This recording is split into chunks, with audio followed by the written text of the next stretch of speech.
STA TV, media syiar Islam. Bismillahirrahmanirrahim. Assalamualaikum warahmatullahi wabarakatuh. Alhamdulillahilladzi arsala rasulahu bil huda wa dinil haqq liyudhhirahu 'ala ad-din kullihi walau karihal kafirun. وأشهد أن لا إله إلا الله وحده لا شريك له إقرارا به وتوحيدا وأشهد أن محمدا عبده ورسوله صلى الله عليه وعلى آله وصحبه وسلم تسليما كثيرا أما بعد فأهلا وسهلا ومرحبا بكم Ibu bapak, saudara dan saudari yang saya cintai dan hormati, rahimani Allah wa iyyakum wa baraka fikum.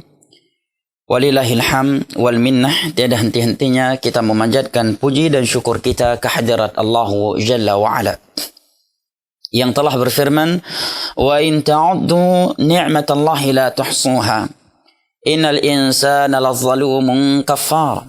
Dan kalaulah kalian menghitung-hitung akan nikmat Allah atas kalian, niscaya kalian tidak akan mampu menghitungnya. Innal insana lazalumun kafar. Sesungguhnya manusia itu pelaku kezaliman dan kekufuran. Berkat nikmat dari Allah Jalla wa'ala sehingga pada hari yang berbahagia ini kita kembali bertemu di kajian online atau live kita ini di radio Syiar Tauhid Aceh 96,1 FM maupun di media sosial Syiar Tauhid Aceh, Media Sunnah atau Aceh Tafaqquh Fiddin. Maka kita memohon kepada Allah Jalla wa'ala, sebagaimana Ia telah mempertemukan kita di majelis ilmu agama, di atas iman, di atas undang-undang dasar kita, radina billahi rabba wa bil islami dina wa bi Muhammadin sallallahu alaihi wasallam nabiyyan wa rasula, secara online, agar Ia kembali mempertemukan kita secara offline dengan kondisi iman dan amal saleh yang lebih sempurna, dan di dalam syurganya pada hari kiamat kelak ma'an nabiyyin was-siddiqin wasyuhada'i was-salihin wa hasuna ulaika rafiqa. Amin amin. Tentunya salawat beserta salam senantiasa kita sanjung sajikan kepada Nabi besar kita, keluarga dan segenap sahabat-sahabatnya yang telah bersabda, may yuridillahu bihi khairan yufaqihu fid-din. Barang siapa yang Allah inginkan kebaikan untuknya, maka Allah akan fahamkan ia tentang agamanya. Akhil karim wa ukhtil karimah yang saya cintai karena Allah. Kita lanjutkan kembali kajian fikih Ramadan atau puasa dari kitab Al-Fiqhul Muyassar, dan kita masih di pembahasan yang kelima di bab pertama, yaitu terkait syurutu wujubi siyami Ramadan, syarat-syarat wajib, ya, dan sebagiannya belum sebutkan syarat sah puasa Ramadan.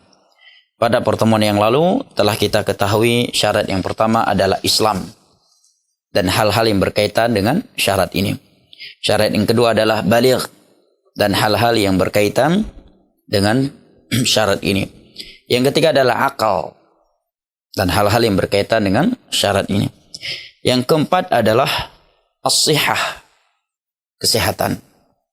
Maka orang sakit tidak wajib berpuasa. Dan juga telah kita sebutkan beberapa catatan terkait syarat yang keempat ini. Berikut ini adalah syarat yang kelima dan keenam yang belum kita bahas di pertemuan yang lalu. Demikian, Abu Khalid.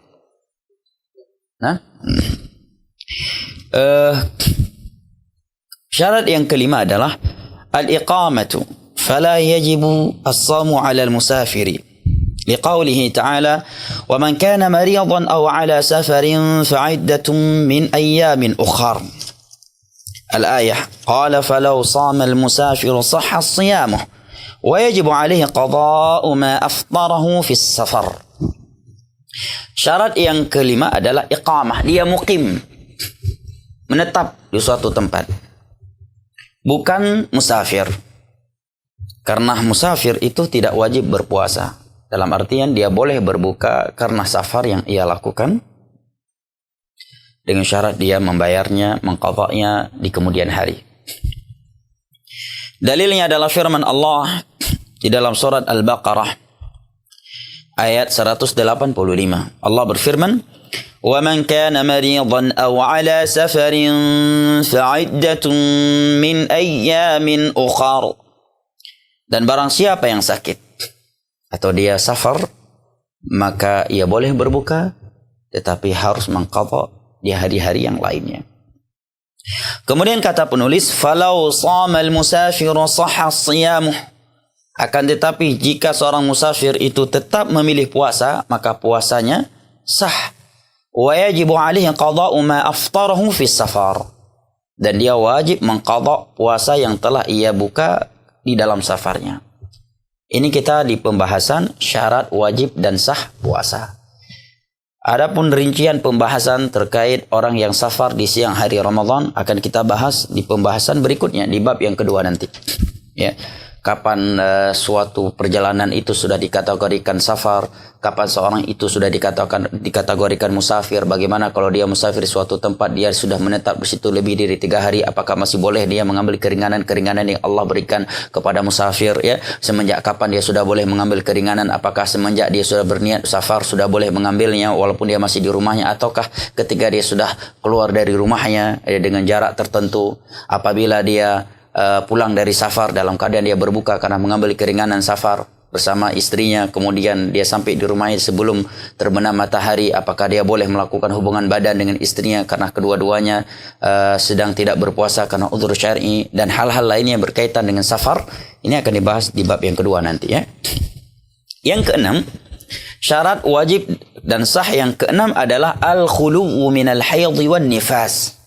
Ini terkait kaum wanita. Dia bukan sedang haid dan bukan pula sedang nifas. Fal haid wan nufasa'u la yajibu alaihima as-siyam bal yahrumu alaihima. Wanita yang haid dan nifas dia tidak wajib puasa, bahkan tidak sah. Ia haram melakukan ibadah puasa. Dalilnya adalah hadis yang diriwayatkan oleh Al-Imam Al-Bukhari pada nomor 304. Nabi sallallahu alaihi wasallam bersabda, "Alaysa idza hadat lam tusalli wa lam tasum, fadzalika min nuqsani diniha." Bukankah wanita itu kalau sedang haid dia tidak salat dan tidak berpuasa, dan itu adalah bukti dari kekurangan agamanya.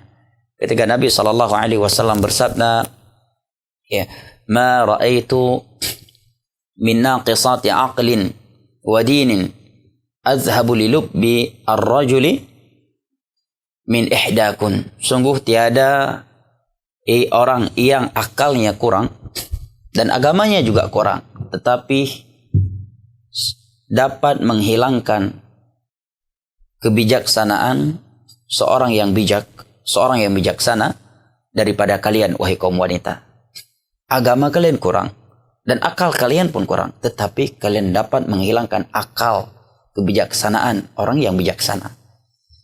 Maka ditanyakan kepada Nabi, kenapa wanita dikatakan kurang agamanya? Kalau kurang akalnya jelas, di mana persaksian dua wanita menyamai persaksian satu laki-laki dalam beberapa ahkam syar'iyyah.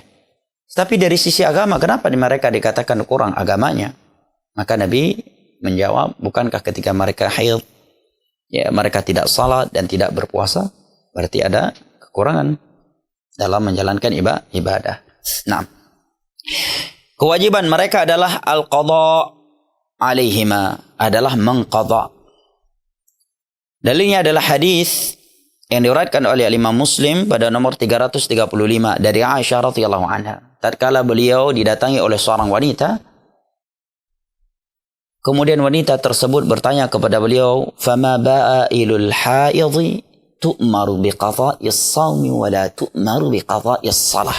Wahai ibunda Aisyah, kenapa wanita yang haid itu hanya diperintahkan mengqadha puasa, tetapi tidak diperintahkan mengqadha salat? Pertanyaan ini timbul dikarenakan ia mengira kan salat lebih wajib daripada puasa.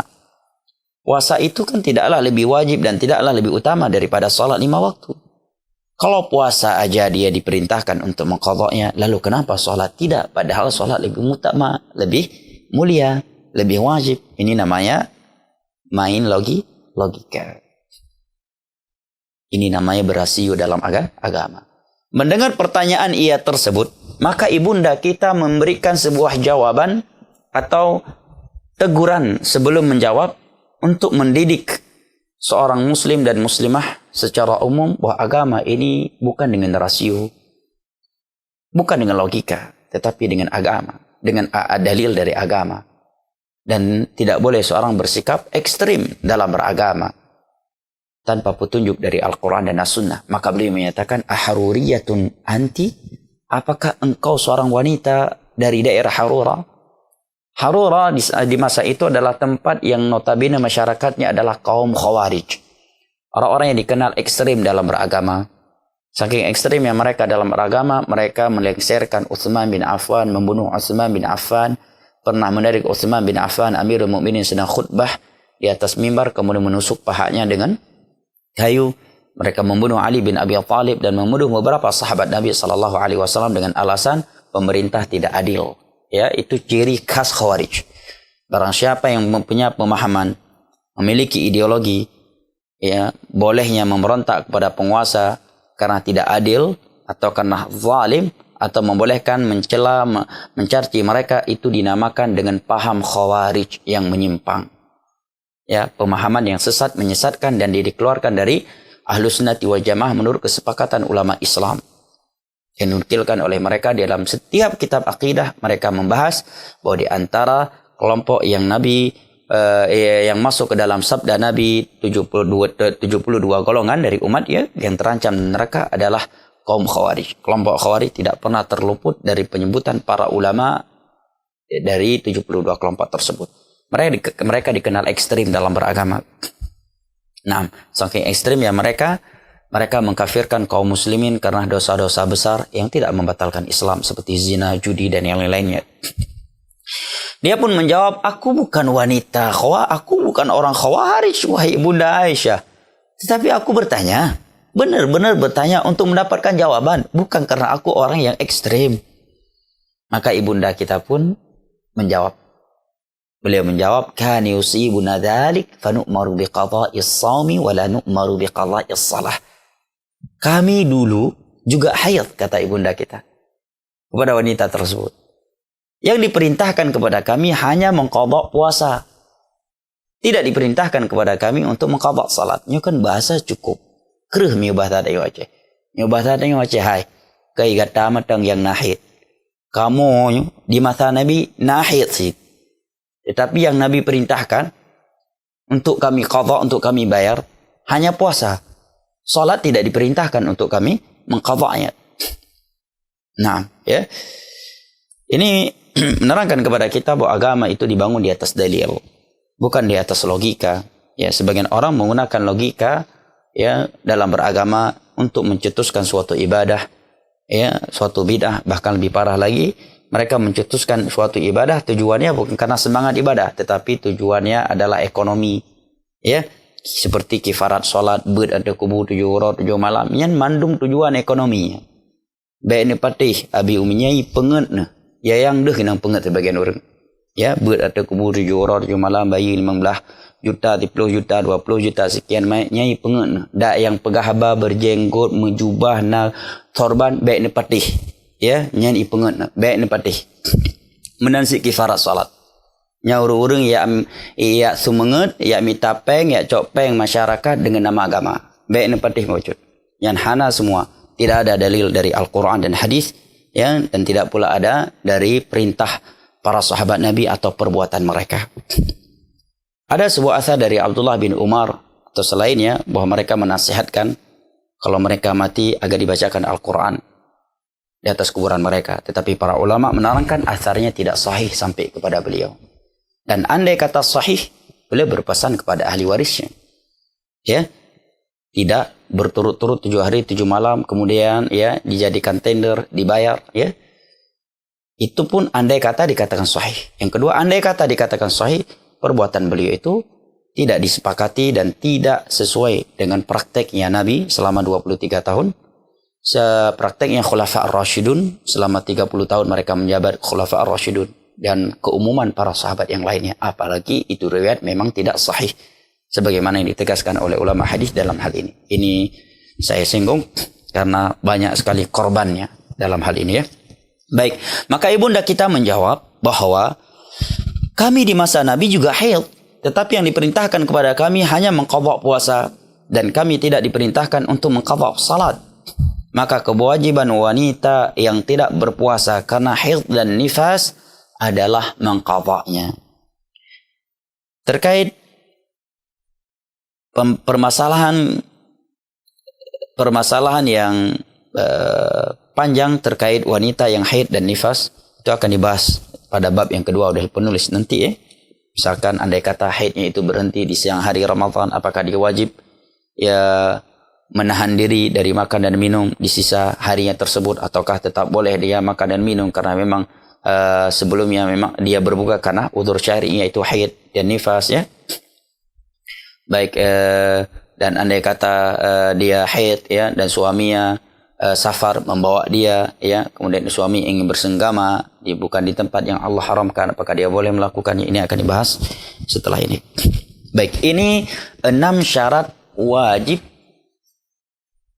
puasa Ramadan yang sebagiannya juga merupakan syarat sah, yaitu Islam, baligh, akal, kesehatan, dan dia bukan mukim ya, atau dia mukim. Yang ke-6 ya, dia tidak sedang haid atau nifas ya. Kalau ada yang bertanya kenapa niat nggak disyaratkan, niat bukan syarat wajib tapi sudah syarat sah ya. Nggak sah puasanya kalau nggak ada niat, dan itu pun sebenarnya masuk dalam keumuman sebutan beliau al-aqal, akal ya. Baik. Berikutnya kata beliau, al-mas'alatu sadisatu thubutu dukhuli syahri Ramadan wa inqidha'ih. Penetapan masuknya bulan Ramadan dan keluarnya bulan Ramadan. Kata penulis, yathbutu dukhuli syahri Ramadan bi ru'yatil hilali bi nafsihi aw bi syahadati ghairihi ala ru'yatihi aw ikhbarihi bidzalik. Penetapan masuknya bulan Ramadan itu dengan ru'yatul hilal, melihat hilal, bukan dengan hisab. Bukan dengan hisab. Baik dia sendiri yang melihatnya ataukah orang lain yang menyaksikan, memberikan persaksian bahwa dia telah melihatnya, au ikhbarihi bidzalik, atau orang lain memberitakan tentang hilal tersebut kepadanya. Fa idza syahida muslimun 'adilun bi ru'yati hilali Ramadan thabata bi hadhihi syahadati dukhulu syahri Ramadan. Apabila seorang muslim yang adil, yang terpercaya, jujur, tidak dikenal pendusta dan dikenal sebagai muslim yang taat, dia memberikan persaksian bahwa dia telah melihat hilal Ramadan, maka persaksian dia tersebut telah menentukan masuknya bulan Ramadan. Dalil yang menerangkan bahwa Ramadan itu ditetapkan telah masuknya Ramadan ditetapkan dan keluarnya Ramadan ditetapkan dengan melihat hilal adalah ayat Al-Quran di dalam surat Al-Baqarah ayat 185. Faman syahida minkum asyhara falyasum. Barang siapa yang telah menyaksikan bulan Ramadan, maka hendaknya ia berpuasa. Dalil yang kedua adalah hadis yang diriwayatkan oleh Al-Imam Al-Bukhari pada nomor 1900 dan Al-Imam Muslim pada nomor 1080. Dari Abdullah bin Umar radhiyallahu anhuma, Nabi bersabda, "Idza ra'aitumuhu fasumu."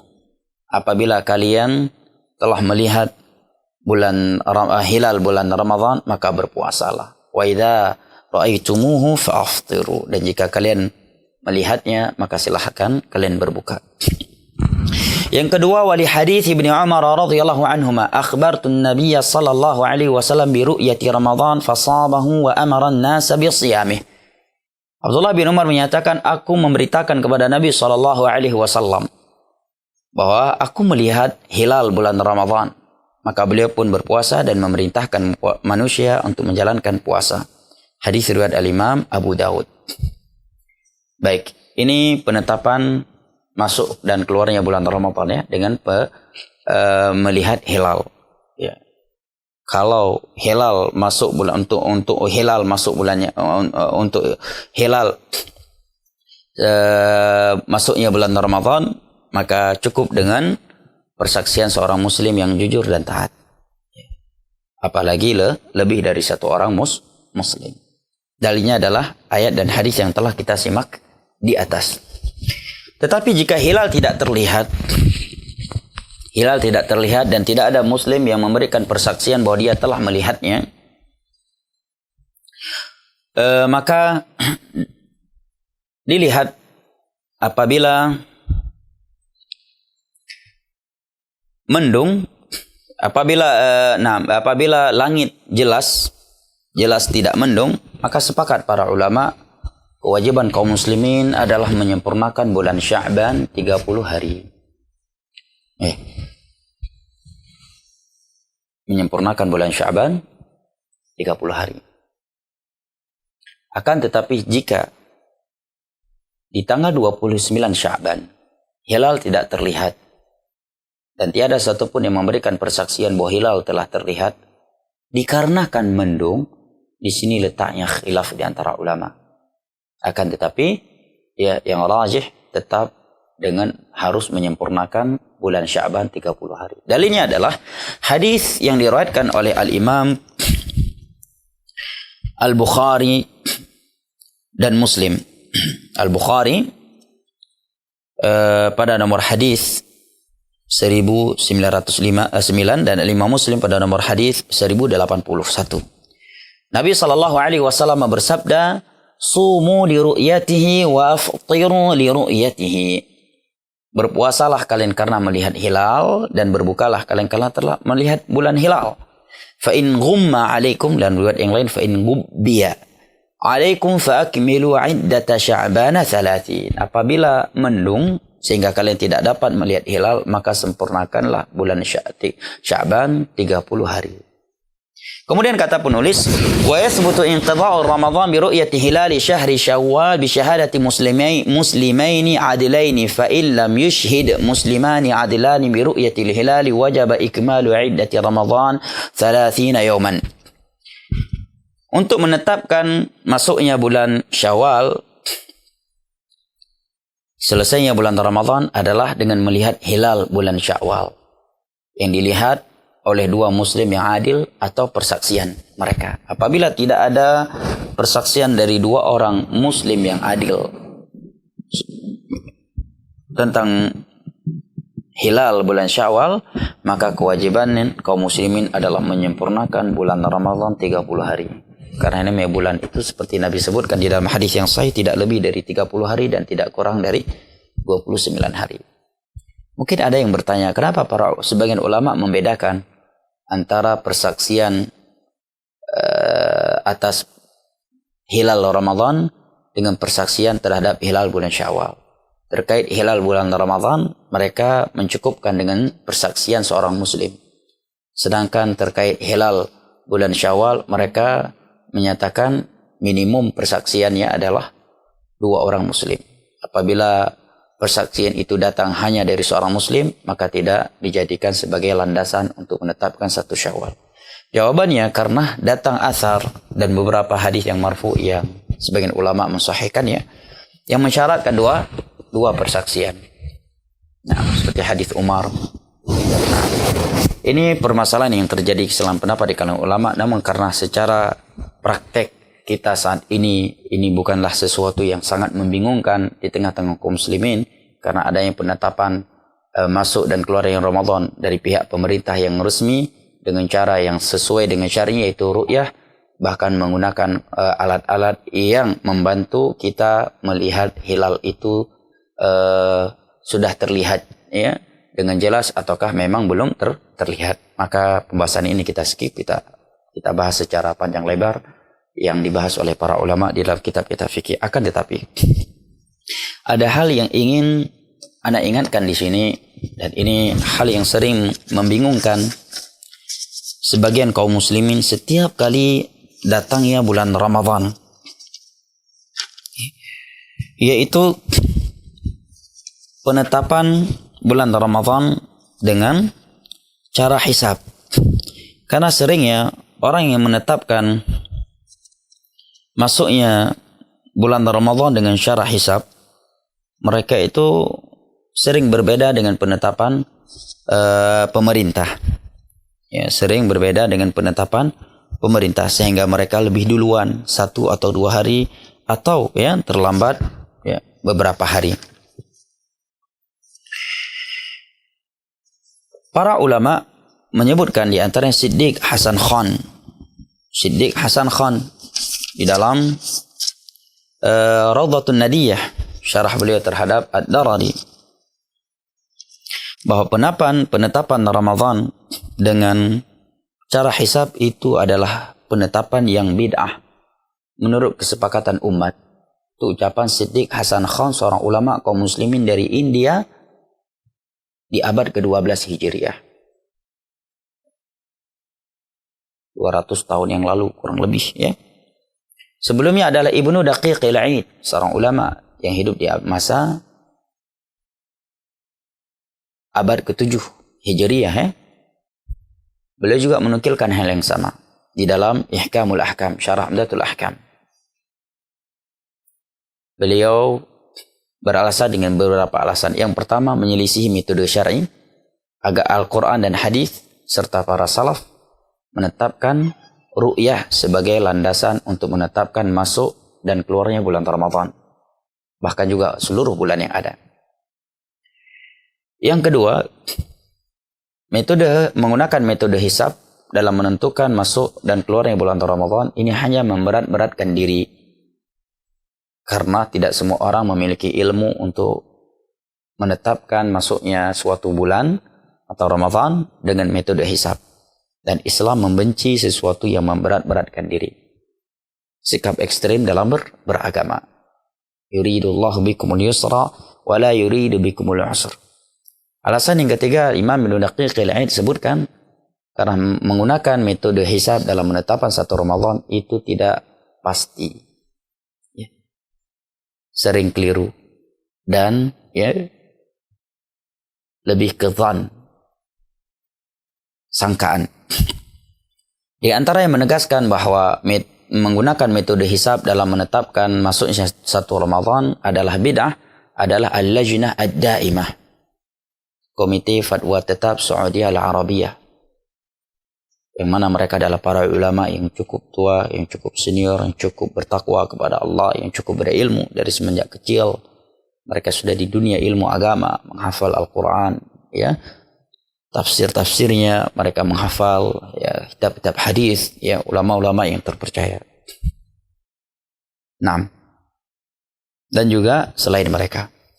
Adapun alasan sebagian orang bahwa ada sebagian ulama salaf yang menggunakan metode hisab seperti Mutarrif bin Abdullah dan Ibnu Qutaybah, maka dijawab oleh Al-Imam Ibnu Abdul Bar, seorang ulama dari Maroko di abad ke-4 Hijriah, bahwa itu tidak benar. Tidak ada riwayat sahih yang menerangkan bahwa Mutarrif bin Abdullah memperbolehkan menggunakan metode hisab dalam menentukan masuknya satu Ramadan.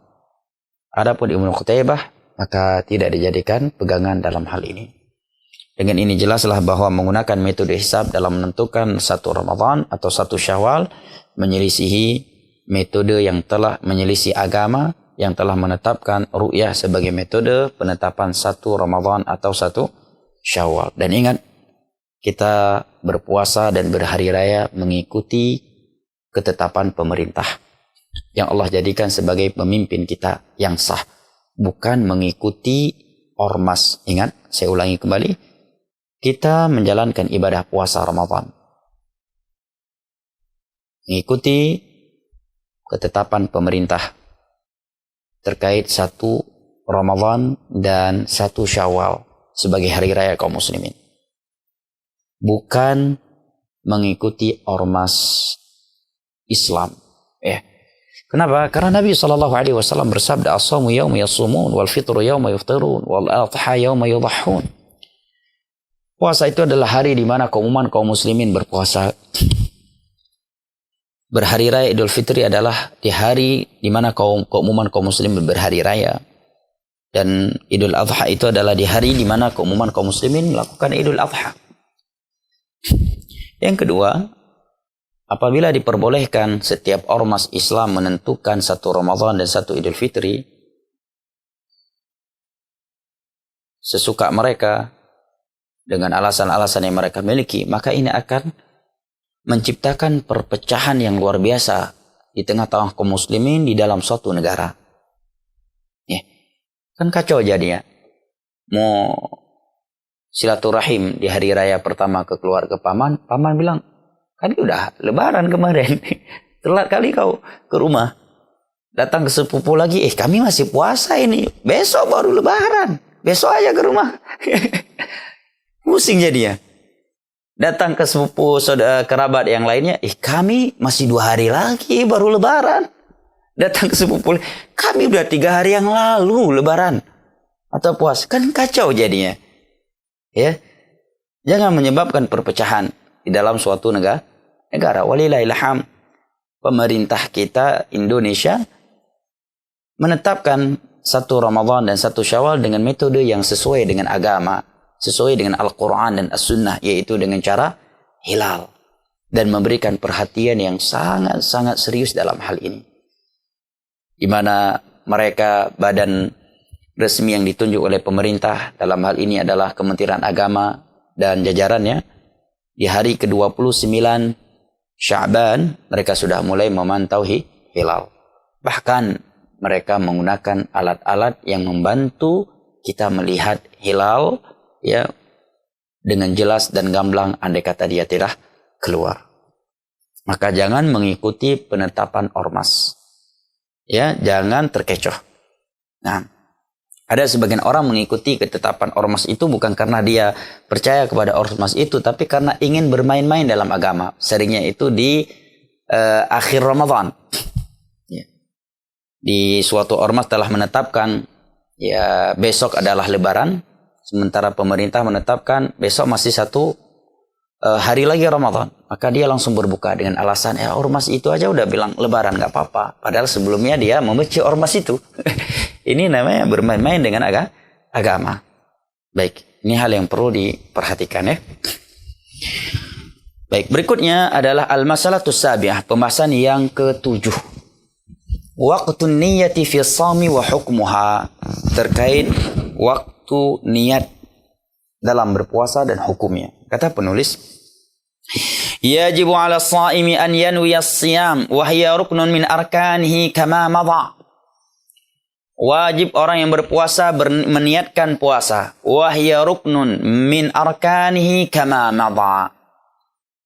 Niat adalah rukun dari rukun-rukun puasa. Dikatakan rukun karena para ulama mewajibkan istishabun niyah. Niat itu harus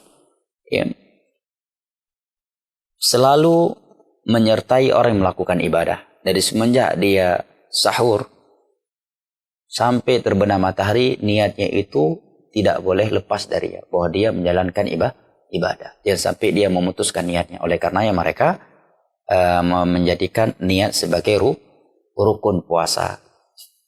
Ya, tapi di sisi lain dia bisa dikategorikan syarat, di mana dia sudah mulai wajib meniatkan dirinya akan puasa di malam hari, sebelum tidur, di saat sedang maupun setelah tidur, sebelum masuknya waktu azan subuh. Dan syarat adalah sesuatu yang di luar ibadah.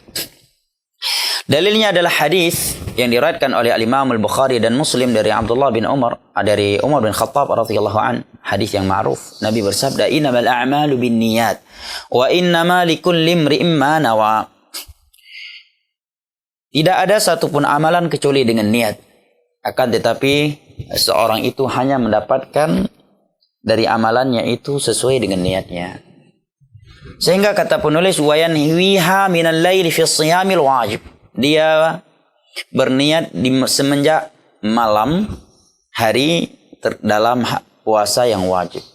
Kenapa beliau berikan catatan dalam puasa yang wajib? Karena nanti beliau akan terangkan terkait puasa sunnah, seorang boleh memulai niatnya di siang hari dengan syarat dia belum melakukan pembatal puasa. Adapun puasa yang wajib seperti puasa Ramadan, puasa nazar, puasa qada atau puasa kafarah, dia wajib memulai niatnya di malam hari, dari semenjak malamnya. Apabila dia bangun setelah fajar dan dia belum berniat di malamnya untuk menjalankan ibadah puasa di hari tersebut, maka puasanya tidak sah. Dia wajib mengqadanya. Apa dalilnya? Dalilnya adalah hadis Nabi SAW, "Man lam yubayyiti as-siyama qabla al-fajr fala siyama lahu." Barang siapa yang belum memalamkan puasanya, maksudnya dia belum berniat untuk berpuasa di malamnya, karena tiada puasa di malam hari ya. Malam itu waktu makan dan minum, tidur, atau melakukan hubungan pasangan suami istri. Maksudnya adalah tidak berniat di malam hari, belum meniatkan puasa di malam hari. Sebelum masuknya waktu fajar, ini waktunya. Batasan waktu adalah sebelum masuk waktu subuh. Mulai dia boleh berniat dari semenjak malam itu datang. Malam dalam bahasa agama adalah semenjak terbenam matahari dengan dikumandangkannya azan salat maghrib ya sampai dikumandangkannya azan subuh. Ini waktu malam dalam bahasa agama. Ya.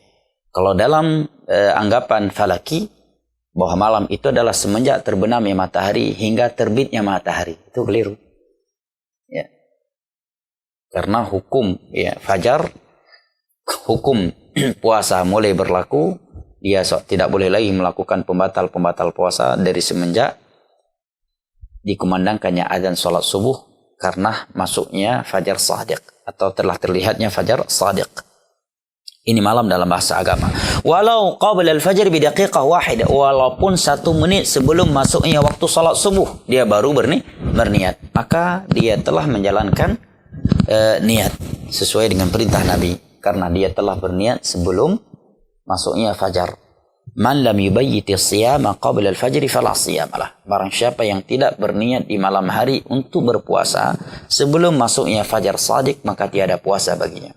Kemudian kata penulis, faman nawa shauman fin nahar wa lam yat'am syai'a lam yujzi'hu illa fi siyamit tatawwu'. Barang siapa yang berniat untuk berpuasa di siang hari dia baru berniat. Setelah waktu sholat subuh atau jam 9 pagi, ataukah setelah itu baru berniat untuk berpuasa. Walaupun dia belum makan dan minum, tetapi puasanya tetap tidak sah. Kenapa? Karena dia belum meniatkan puasanya itu di malam hari. Kecuali pada puasa sunnah, kata penulis. Fayajuzu biniyatin minan nahar. Puasa sunnah itu boleh seseorang memulai niatnya itu di siang hari dengan syarat lam yat'am syai'an min aklin aw syurbin, belum makan dan minum ya, atau melakukan pembatal puasa yang lainnya. Jangan ya jam 7 pagi udah kopi segelas ya, kemudian nasi gurih sepiring ya, kemudian jam 2 siang baru ya niat puasa lagi ya. Nah, kalau untuk puasa sunnah boleh dia memulai niatnya setelah fajar. Apa dalilnya? Dalilnya adalah hadis Aisyah radhiyallahu anha yang diriwayatkan oleh al-Imam Muslim pada nomor 1154 dan juga pada nomor 1170.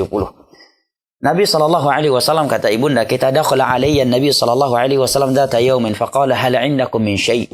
Suatu hari Nabi SAW masuk ke rumahku. Maka beliau pun bertanya, apakah ada makanan atau minuman yang bisa aku makan? Kami pun menjawab, la. Tidak ada wahai Rasulullah. Ini menunjukkan kefakiran keluarga besar Nabi kita sallallahu alaihi wasallam. Ya, di mana rumah mereka jarang ada stok makanan dan minuman. Atau makanan. Maka Nabi pun bersabda, fa inni idan saib. Kalau demikian, sekarang saya puasa. Artinya Nabi mulai berencana puasa di saat beliau tahu tiada makanan di rumahnya.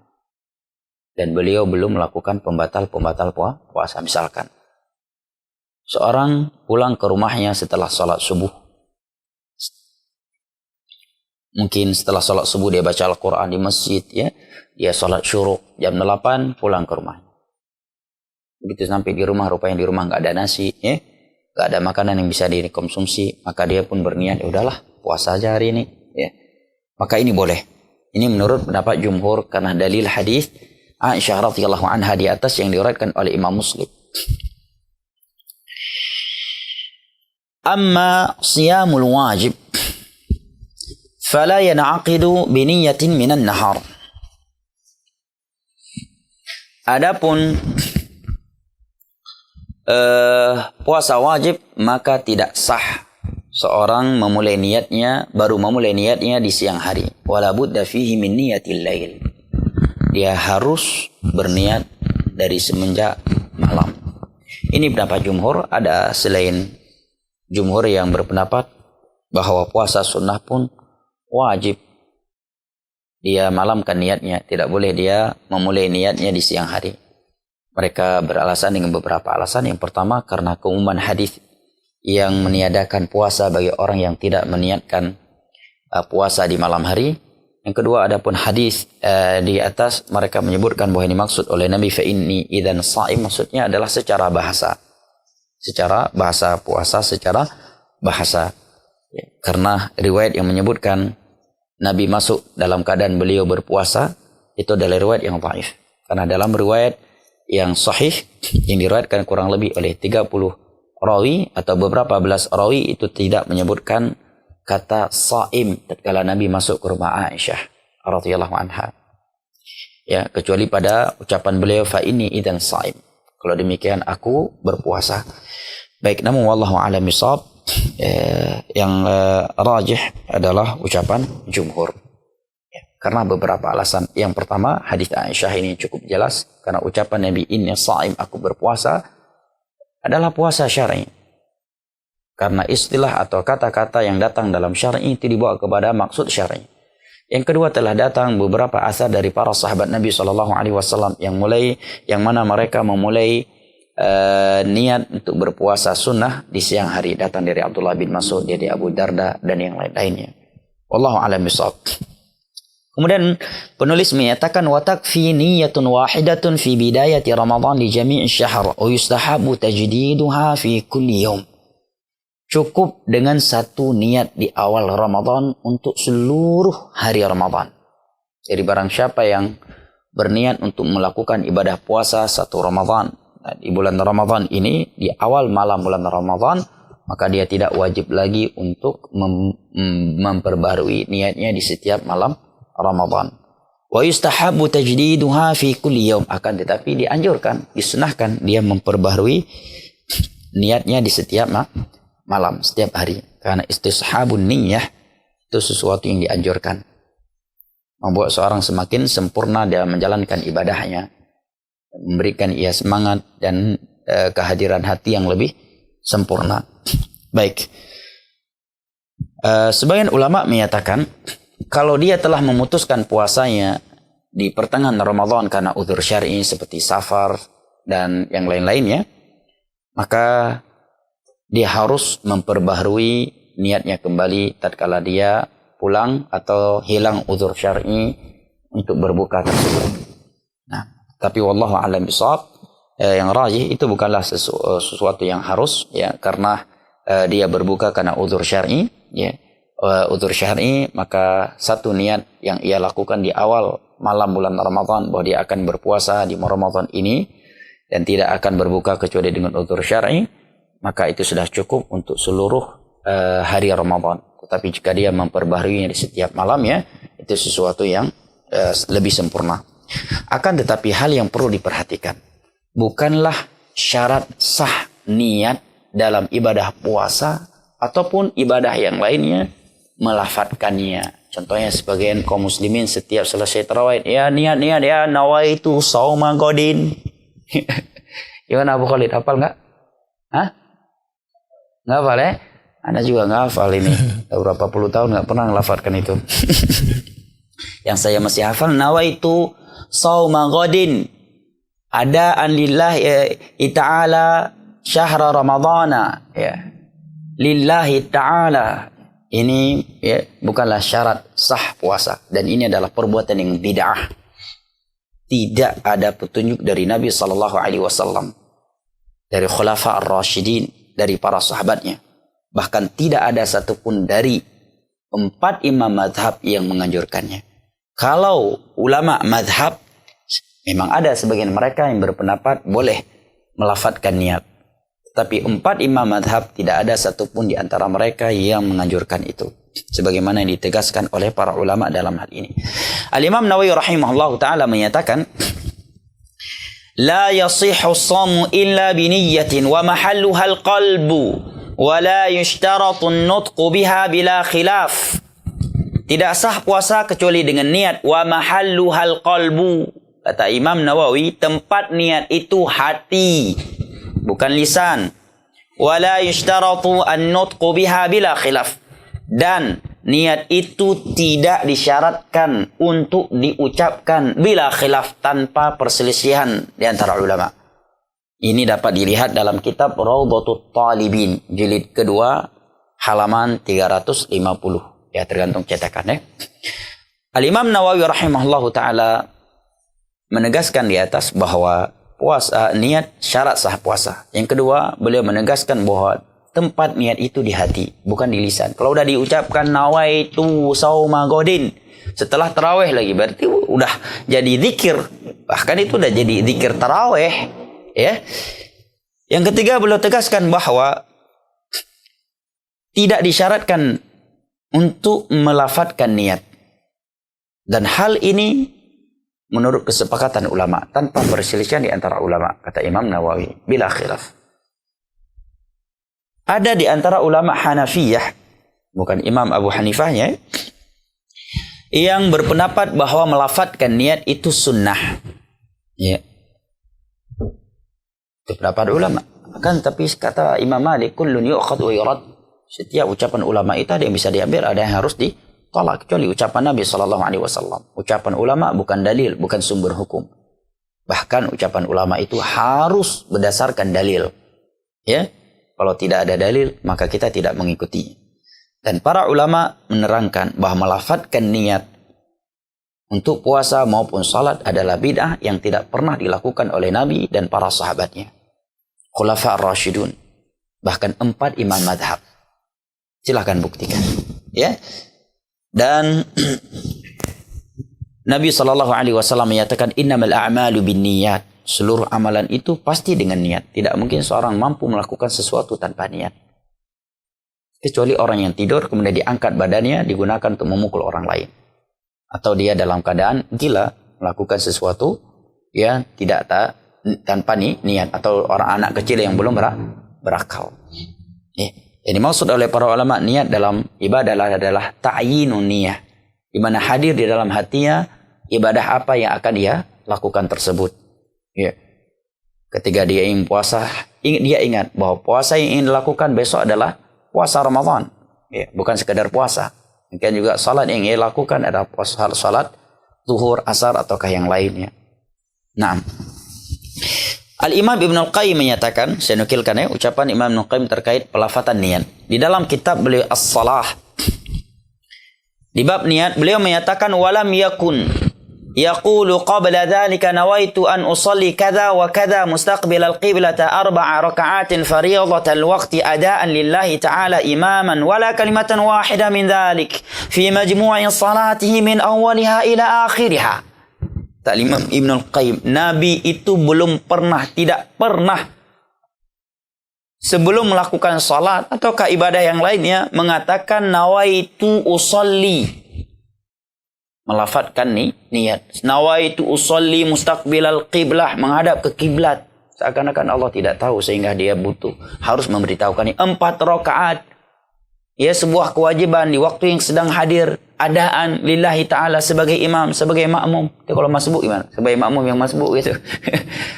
Sehingga yang kedua kata Imam Ibn Qayyim, tidak ada satupun kata, maksudnya hadis yang menerangkan Nabi pernah melafadzkan niat. Padahal beliau melakukan salat 5 waktu dalam sehari dan semalam. Dan sekian tahun semenjak beliau menjadi Nabi dan Rasul sebagai imam. Tidak ada satupun riwayat yang meriwayatkan Nabi pernah melafadzkan niat.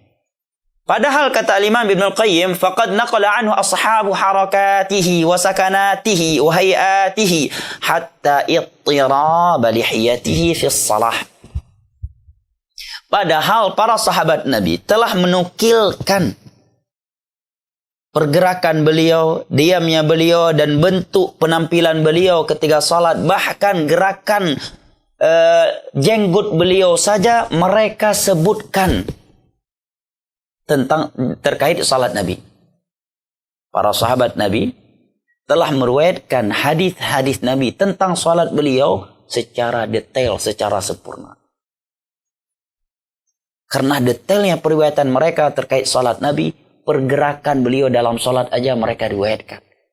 Ya, Nabi pernah mengisyaratkan tangannya agar para sahabatnya dulu. Nabi pernah menggendong Thumamah ketika salat. Nabi memakai baju warna merah. Ya, Nabi pernah diam setelah takbiratul ihram sebelum baca Al-Fatihah. Bahkan pergerakan jenggotnya beliau saja mereka sebutkan kepada umat ini. Andai kata beliau pernah melafadzkan niat sebelum takbiratul ihram, setiap kali beliau salat sudah pasti ada hadis dari para sahabat Nabi dalam hal itu. Kata Imam Ibn Al-Qayyim. Kemudian kata para ulama, pelafatan niat sebelum melakukan salat atau puasa, dari satu sisi ia menyelisih petunjuk Nabi SAW, para sahabat, para tabi'in, dan tabi'ut tabi'in. Tetapi dari sisi lain, ia juga bertentangan dengan akal yang sehat. Karena akal mengetahui yang namanya niat itu di hati. Dan Allah Maha mengetahui apa yang ada di dalam hati. Sehingga tatkala dia menyampaikan, aku berpuasa Ramadan besok dari adaan lillahi ta'ala, karena Allah, aku salat 4 rakaat sebagai imam, sebagai makmum mustaqbilal qiblah. Seakan-akan Allah tidak mengetahui apa yang ada di dalam hatinya, sehingga dia perlu memberitahukannya kepada Allah. Pada Allah berfirman, wa na'lamu ma tuwaswisu bihi nafsuh. Qul atu'allimuna Allah bidinikum. Apakah kalian akan mengajarkan Allah tentang agama kalian? Yang keempat, kata para ulama, itu adalah takalluf, sikap ekstrim dalam beragama. Melakukan suatu ibadah yang tidak dianjurkan oleh Al-Quran dan hadis dengan pemahaman para sahabat Nabi, atau mewajibkan sesuatu yang tidak diwajibkan oleh Al-Quran dan hadis dengan pemahaman para sahabat Nabi, apalagi menjadikannya sebagai syarat sah ibadah. Itu adalah sikap ekstrim dalam beragama. Sehingga sebagian mereka kasihan kalau kita lihat orang lain udah hampir ruku, dia takbiratul ihram aja pun belum, padahal sudah di saf. Kenapa? Karena lafaz niat belum selesai. Allah. Kenapa belum? Allah. Nah, nggak pas lagi. Belum pas. Lagi Allah. Belum pas. Yang lain udah mau ruku sama imam. Dia masih. Dia lafazkan niat. Lihat. Kejelekan. Melakukan bid'ah. Dan menyelisih sunnah Rasulullah sallallahu alaihi wasallam, dihinakan oleh Allah orang yang menyelisih sunnah Nabi sallallahu alaihi wasallam. Ekstrim. Ya. Aisyah radhiyallahu anha menyatakan dalam hadis dari Imam Al-Bukhari, yang pertama kali terdengar dari mulut Nabi ketika salat adalah takbiratul ihram, kemudian alhamdulillahirabbil alamin. Dan Nabi menyatakan, idza qama ahadukum ila shalah falyukabbir. Apabila salah satu di antara kalian hendak berdiri untuk salat, hendaknya dia langsung bertakbir. Langsung, kata Nabi. Falyukabbir, ditaqib. Andai kata niat itu dilafadzkan, maka Nabi akan menyatakan kalau salah satu di antara kalian berdiri untuk salat, hendaknya dia lafadzkan niat, kemudian dia bertakbir. Dan sebenarnya penjelasan tentang pelafatan niat sebelum salat, sebelum puasa itu penjelasan yang cukup gamblang dan jelas bagi siapapun. Apalagi kalau dia seorang ulama. Itu penjelasan yang cukup jelas dan gamblang. Apalagi seperti ucapan Al-Imam Ibn Qayyim di atas tadi, cukup jelas dan gamblang. Tetapi ya, manusia. Nah, baik, ini pembahasan yang kita bahas pada hari ini. Sisa pembahasan yang masih ada, insyaAllah ta'ala akan kita bahas kembali atau kita lanjutkan pada pertemuan berikutnya. Wallahu a'lam bishawab. Jazakallahu khairan Ustaz atas penyampaian materinya pada pagi menjelang siang hari ini pada kajian serial Fikih Ramadan membahas kitab Muyassar. Alhamdulillah, pendengar Radio Syiar Tauhid Aceh, baru saja kita mendengarkan beberapa materi penyampaian yang disampaikan oleh Ustaz Farhan. Semoga apa yang disampaikan beliau bisa bermanfaat bagi kita semua. Baik, pada sesi selanjutnya ini kita akan membuka pertanyaan bagi sahabat pendengar Radio Syiar Tauhid Aceh dimanapun berada. Yang ingin bertanya bisa mengirimkan ke nomor 0852 14 14 23 14. Baik Ustaz, ada beberapa pertanyaan yang sudah masuk ke redaksi Radio Syiar Tauhid Aceh. Yang pertama dari Imam di Sukabumi. Beliau bertanya Ustaz, apakah boleh seseorang melaksanakan solat tahajud meskipun sudah solat tarawih Ustaz? Masya Allah, hukum melakukan salat tahajud sekalipun dia sudah melakukan salat tarawih bersama imam ya. Secara boleh, para ulama menyatakan boleh. Kenapa? Karena malam adalah waktu salat. Tatkala Rasul sallallahu alaihi wasallam menerangkan kepada kita beberapa waktu terlarang melakukan salat sunnah yang mutlak. Ini menunjukkan selain waktu tersebut adalah waktu salat yang terlarang setelah salat subuh sampai terbitnya matahari. Yang kedua di saat matahari sedang terbit. Yang ketiga di saat matahari sedang berada di tengah-tengah langit ya. Yang keempat setelah salat asar. Yang kelima di saat matahari sedang tenggelam. Ini menunjukkan selain waktu tersebut adalah waktu salat sunnah, baik salat sunnah dhawatul asbab maupun salat sunnah mutlak. Demikian juga malam. Akan tetapi para ulama menyebutkan seorang yang sudah melakukan salat tarawih bersama imam sampai selesai dan sampai imam berpaling dari salatnya, maka dia telah mendapatkan keutamaan salat seperti salat satu malam penuh.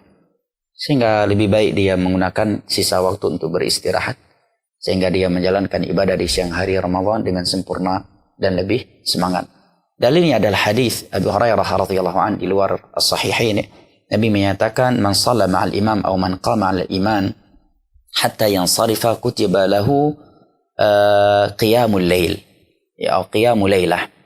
Barang siapa yang salat malam bersama imam sampai selesai, maka diberikan untuknya pahala salat satu malam penuh. Walillahilhamd. Apa harus memberat-beratkan diri ya untuk melakukan sesuatu yang utamanya sudah kita dapatkan ya, apalagi jika kita melakukannya akan membuat kita mengantuk setelah salat subuh, yang mestinya kita bisa baca Al-Quran ba'da semu sambil menunggu masuknya waktu syuruk. Di waktu duha kita bisa mencari nafkah, jualan, bekerja, ataukah aktivitas lainnya yang memberikan kebaikan buat dunia dan akhirat kita ya. Sedangkan kalau dia begadang lagi di sepertiga akhir malam sementara dia sudah melakukan sholat tarawih sebelum tidurnya bersama imam, itu akan mengakibatkan dia setelah subuh mungkin ngantuk dan seterusnya. Maka lebih baik dia beristirahat. Walaupun kalau dia bangun, ya boleh dia melakukan sholat dengan syarat tidak ada witir lagi. Apabila dia telah witir sebelum tidur. Kenapa? Karena datang hadis yang sahih di luar as-sahihain. Nabi bersabda, la witrani fil lail. Tidak boleh ada dua witir dalam satu malam. Wallahu a'lam bishawab. Ustaz, jazakallahu khairan atas jawabannya. Semoga penanya bisa memahami dan bermanfaat atas jawaban Ustaz tadi. Pertanyaan selanjutnya dari saudari Dara Amelia. Pertanyaan yang pertama, bagaimana hukumnya wanita sholat tarawih berjamaah dan sholat wajib di masjid? Yang kedua, apakah hukum wanita sedang haid memegang dan membaca Al-Quran, Ustaz? Baik, Masya Allah. Barakallahu fiik. Hukum seorang wanita, salat wajib dan salat sunnah di masjid, hukum asalnya adalah boleh. Apa dalilnya? Banyak.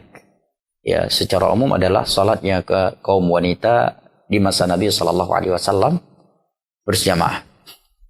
Yang menunjukkan hal itu adalah hadis-hadis dalam Sahih Bukhari dan selain Bukhari, di mana Nabi SAW yang ketika melakukan salat berjamaah subuh, kaum wanita menghadirinya, kemudian fayashhadna as-salah ya, kemudian setelah itu thumma yarji'na ila buyutihinna mutalafi'atin bimurutihinna la ya'rifuhunna ahadun minal ghalas. Setelah selesai salat, mereka pun segera pulang ke rumah-rumah mereka dengan kerudung-kerudung mereka Ya, dan tiada yang mengenal satupun di antara mereka karena cuaca yang masih gelap. Ini menunjukkan bahwa kaum wanita menghadiri salat berjamaah di masa Nabi sallallahu alaihi wasallam. Demikian juga hadis Nabi sallallahu alaihi wasallam dalam Bukhari dan Muslim, la tamna'u ima Allahi masajidallah. Wahai kaum suami, janganlah kalian melarang istri-istri kalian pergi ke masjid untuk melakukan salat. Ini secara umum. Yang kedua, para ulama menyebutkan bahwa wanita itu diperbolehkan salat di masjid berjamaah ataupun salat sunnah tarawih dengan beberapa syarat yang secara umum adalah tidak menimbulkan fitnah, godaan terhadap kaum laki-laki. Ini syarat secara umum. Yang kedua, tidak membahayakan dirinya, di mana perjalanan dari rumah dia ke masjid perjalanan yang aman buat dia seorang wanita. Yang ketiga, mendapatkan izin dari suami. Mendapatkan izin dari suami. Yang keempat, tidak menelantarkan kewajiban dia sebagai istri dalam rumah tangga. Nah, yang berikutnya, tidak boleh menggunakan parfum, karena itu akan menimbulkan godaan terhadap kaum laki-laki. Nabi SAW bersabda, ayyuma imra'atin massat tiban fala taqrabanna masjidana. Apabila seorang wanita itu telah menggunakan parfum di rumahnya, maka jangan dia pergi ke masjid kami. Dalam riwayat yang lain, barang siapa wanita mana saja yang menggunakan parfum kemudian keluar dari rumahnya liyajida rijalu rihaha fahiya zaniyah. Barang siapa dari kaum wanita yang menggunakan parfum di rumahnya kemudian dia keluar dengan parfumnya tersebut yang mengakibatkan kaum laki-laki mencium parfumnya tersebut, atau dengan tujuan agar kaum laki-laki mencium wanginya parfumnya tersebut, dia adalah wanita pelacur. Itu bahasa Nabi SAW. Seorang tidak boleh menganggap itu bahasa yang kotor, karena itu bahasa Nabi SAW untuk memberikan peringatan kepada kaum wanita. Ya. Namun di sini saya mengingatkan, bukan berarti kalau Nabi melarang wanita menggunakan parfum ketika keluar rumahnya untuk salat, berarti kalau bukan ke masjid, ke mall, ke walimahan boleh. Enggak. Pemahamannya justru sebaliknya. Apabila perjalanan ke masjid saja seorang wanita itu tidak boleh memakai parfum, karena itu akan mengakibatkan fitnah, akan memunculkan godaan-godaan terhadap kaum laki-laki, padahal perjalanan ke masjid adalah perjalanan ibadah. Keumuman orang di masjid ya lebih dekat dengan Allah daripada di luar masjid. Apabila ke masjid saya tidak boleh, apalagi ke selain masjid. Akan tetapi perlu diketahui, walaupun seorang wanita itu diperbolehkan salat di masjid, tetap yang paling utama baginya adalah salat di rumahnya. Bahkan Nabi menyebutkan salat wanita yang terbaik itu adalah di rumahnya dan di dalam kamarnya. Di dalam kamarnya nggak mesti di kamar paling belakang yang dekat dengan dapur ya, nggak, di kamarnya. Dan Nabi berada di Mekah dan Madinah. Di sana ada Mekah dan Madinah dan juga ada Baitul Maqdis, tetapi Nabi tidak mengecualikannya. Dan datang dalam sebuah hadis yang sahih, Nabi SAW bersabda, aqrabu ma takunul mar'atu min rabbiha hiya wa hiya fi jawfi baitiha. Kondisi seorang muslimah yang terdekat dengan Allah itu adalah tatkala ia berada di dalam rumahnya. Nah, wallahu a'lam bishawab. Pertanyaan yang kedua tadi, apakah boleh wanita yang haid menyentuh Al-Quran? Apabila ini maksud adalah menyentuh mushaf, maka keumuman para ulama mengharamkannya. Keumuman para ulama mengharamkannya. Dan ini pendapat yang sangat kuat ya. Namun yang benar tidak ada ijma' dalam hal ini. Ada sebagian ulama yang berpendapat boleh. Kenapa? Karena beberapa alasan. Secara umum, karena tidak ada hadis yang ayat dan hadis yang jelas dalam hal ini. Adapun ayat yang digunakan dalam hal ini yaitu firman Allah la yamassuhu illal mutahharun, maka dimaksud dengan Alkitab di situ adalah Laul Mahfuz, ya, bahwa syaitan tidak mampu menyentuhnya.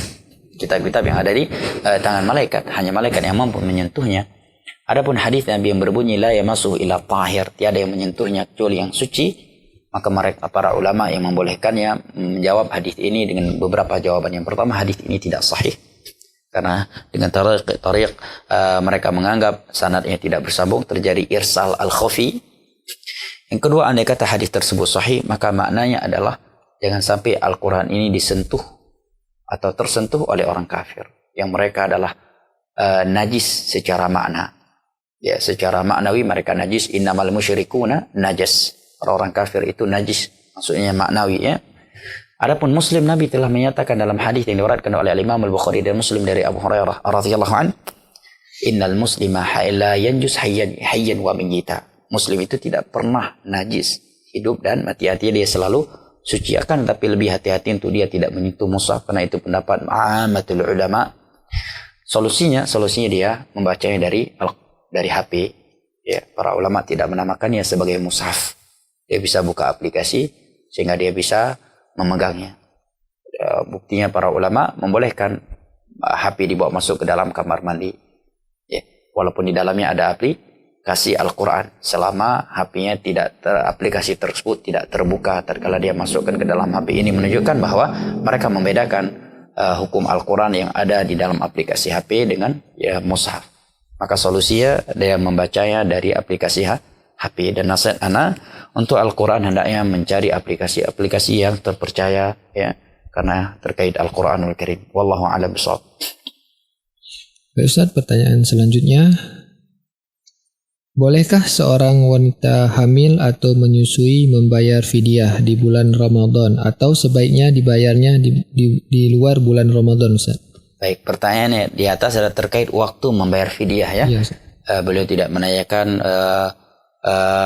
kapan saja seorang itu wajib mengeluarkan fidyah. Maka jawaban kita sesuai dengan pertanyaan. Waktu membayar fidyah adalah boleh di hari ya dia tidak berpuasa, ataukah di hari berikutnya, atau bahkan setelah selesai bulan Ramadan. Nah, sebelum datang Ramadan berikutnya. Karena Allah mengumumkan ya fafidyatun ta'amu miskin. Dan juga Anas bin Malik radhiyallahu anhu pernah memberikannya kepada fakir miskin di hari tersebut dan setelah hari tersebut. Bahkan disebutkan pernah di antara para salaf memasak makanan kemudian mengundang fakir miskin dengan jumlah puasa yang beliau tinggalkan. Nah, wallahu a'lam bishawab. Yang enggak boleh ia lakukan adalah sebelum datangnya Ramadan. Jadi adalah Ramadan ini sepertinya saya enggak mungkin ya, kecuali harus bayar fidyah. Maka apakah boleh sebelum datang bulan Ramadan? Maka tidak boleh karena sebabnya belum datang. Wallahu a'lam bishawab. Wal ilmu indallah. Ustaz, pertanyaan selanjutnya, apakah ada tuntunan jika kita ingin membaca Al-Quran secara berjamaah di dalam keluarga di bulan Ramadan, Ustaz? Masya Allah, ini perbuatan yang sangat bagus ya. Keluarga besar berkumpul, kemudian mereka membaca Al-Quran. Apalagi mereka berkumpul di rumah Allah Jalla wa'ala. Diriwayatkan oleh Imam Muslim dari Abu Hurairah radhiyallahu an, Nabi bersabda, wa majtama'a qaumun fi baitin min buyutillah yatluna kitab Allah yatadarasunahu fima bainahum illa nazalat alaihim sakinah wa ghasyiyatuhumur rahmah wa hafathumul malaikatu wa dzakarahumullahu fi man 'indah. Tidaklah sebagian orang berkumpul di rumah Allah membacakan ayat-ayat Allah dan mempelajarinya sesama mereka, melainkan akan turun sakinah kepada mereka, tercurahkan rahmat, malaikat-malaikat akan meliputi mereka, dan Allah akan menyebut-nyebutkan mereka dengan pujian dan sanjungan di hadapan malaikat-malaikat yang ada di sisinya. Akan tetapi para ulama menyebutkan adab membaca Al-Quran ketika kita berkumpul secara berjamaah. Syekh Muhammad bin Shalih Al-Utsaimin menyebutkan ketika beliau mensyarah hadis di atas dalam Syarah Al-Arba'in, dan juga selain beliau, jangan seluruh mereka membaca sekaligus. Ya, kenapa? Karena mereka berkumpul untuk tilawatul Quran. Kalau semua mereka membaca, maka tiada yang menyimaknya. Sedangkan dalam Al-Quran Allah berfirman, wa idza quri'al Qur'anu fastami'u lahu wa ansitu la'allakum turhamun. Dan apabila Al-Quran itu dibacakan, maka simaklah oleh kalian dan diam agar kalian dirahmati. Alasan berikutnya karena cara tersebut menyelisih cara para salaf. Tidak pernah diketahui di masa Nabi para sahabatnya dan tabi'in ketika mereka berkumpul tujuannya untuk membaca Al-Quran semuanya baca sekaligus. Ya. Tiada yang menyimaknya. Jelas? Yang berikutnya, tiada yang bisa memperbaiki jika ada yang salah bacaannya. Karena tidak diketahui bacaan siapa itu. Atau diketahui tapi sulit untuk diperbaiki. Maka solusinya kata para ulama, dan ini merupakan kebiasaan para salaf, adalah satu di antara mereka yang membaca, yang lain menyimaknya. Atau semuanya mereka membaca tetapi bergantian. Ya, bergantian baik berkesinambungan ataukah setiap mereka membaca surat yang dia inginkan. Itu yang merupakan kebiasaan para ulama salaf. Nah, wallahu a'lam bishawab, wal ilmu indallah.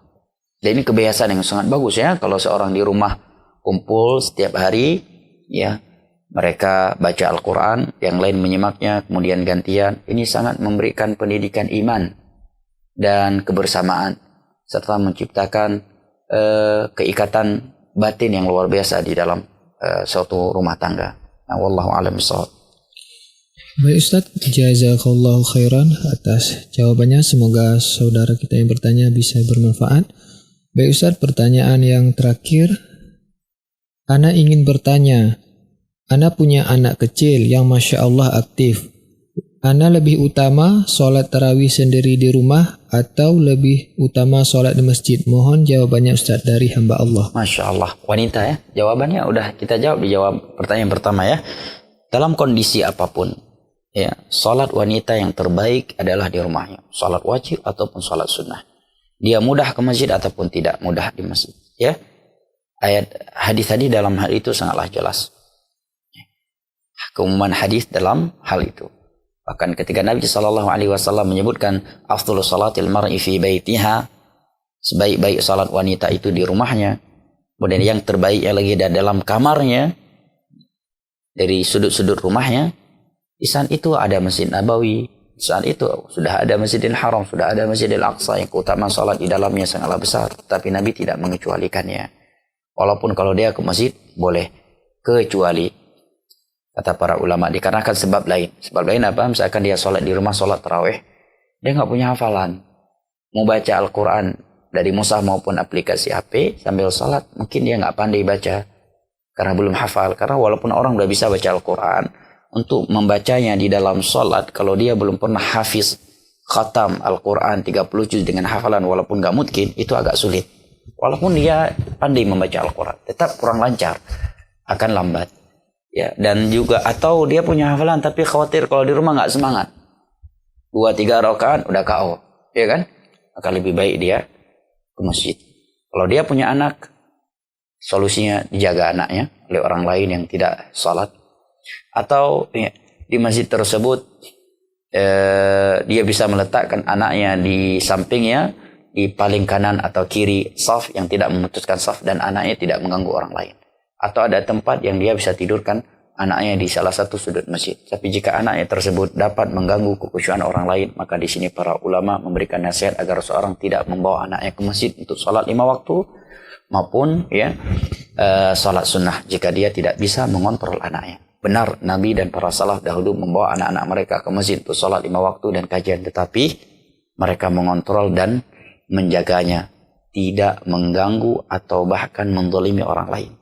Karena sebagian orang tua bawa anaknya ke masjid sholat tarawih, anaknya sendiri, dia sendiri. Dia masuk sholat, dia nggak mau tahu anaknya lagi ngapain, sholat apa enggak, main-main apakah enggak. Ini orang tua yang keliru ya. Nah, wallahu a'lam bishawab. Kita cukupkan sampai di sini, lebih dan kurangnya saya mohon maaf. Dan insyaallah taala kita lanjutkan kembali pada pertemuan berikutnya. Wabillahi taufiq wal hidayah. Wa sallallahu ala nabiyyina Muhammad wa ala alihi wa sahbihi wasallam. Wa akhiru da'wana anil hamdulillahi rabbil alamin. Wassalamu alaikum warahmatullahi wabarakatuh.